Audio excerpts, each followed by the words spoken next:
ఒక్క project complete చేయలేకపోతుంది. Krishna మీద కానీ గోదావరి మీద కానీ ఒక్క ప్రాజెక్ట్ కంప్లీట్ చేయలేకపోతుంది. పాలమూరు రంగారెడ్డి అట్లనే ఉండే, మేము మొదలుపెట్టిన కల్వకుర్తి లిఫ్ట్ ఇరిగేషన్ అట్నే పెడితిరి, డిండి అట్నే పెడితిరి, భీమా నెట్టంపాడు కోయల్ సాగర్ అట్నే పెడితిరి. దేన్ని మీరు జూరాల నుంచి ఇంటేక్ వెల్ మేమనుకుంటే తీసుకొచ్చి మళ్ళీ కల్వకుర్తి లిఫ్ట్ ఇరిగేషన్ కాడ ఉన్న ఇంటేక్ వెల్ పక్కనే పాలమూరు రంగారెడ్డి పెట్టి అది కూడా కంప్లీట్ చేయరైతురి. అక్కడ కూడా రైతులు ఎన్ని కష్టాలు పడ్డరు. ఒకే రెండు ప్రాజెక్టుల యొక్క భూమి కొన్ని ఊర్లు ఒకే ఊరితో మీద పోయినా కూడా విలేజెస్ ఉన్నాయి, వాళ్ళు ఎంతో బాధపడ్డారు. ఈ ప్రాజెక్టులో పోయినాయి, మళ్ళీ కేఎల్ఐలో పోయినాయి, అటు పాలమూరు రంగారెడ్డిలో కూడా పోయినాయి.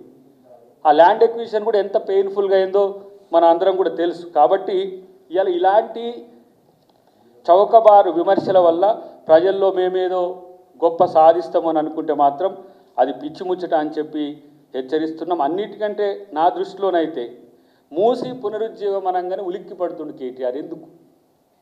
మాజీ మున్సిపల్ శాఖ మంత్రిగా మూసీని మీరు చేసింది ఏంది?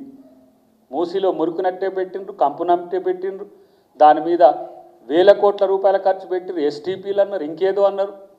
ఇలా మేము కొరియా తరహానో లేకపోతే సబర్మతి తరహానో ఈ ఎక్కడైతే మోడల్ ప్రాజెక్ట్స్ ఉన్నాయో వాటి లెక్క కడతామంటే మాత్రం ఇష్టం వచ్చినట్టుగా అడ్డగోలుగా మాట్లాడుతున్న పరిస్థితిని మనం ఈరోజు గమనించాల్సిన అవసరం ఉంది.